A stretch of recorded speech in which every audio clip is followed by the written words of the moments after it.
Hi everybody and welcome back to How to Use Info channel. In today's video I am going to show you how you can easily use all the controls and gestures in your JLAB Rewind Retro 2 headphones.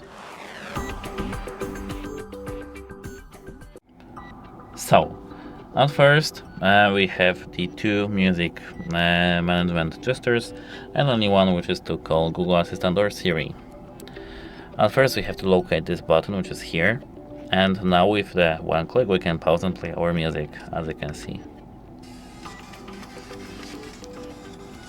With the button holding for 2 seconds we can skip the song to the next one. And now with the double tap we can call the Siri or Google Assistant. That's it, hope it helps you and goodbye.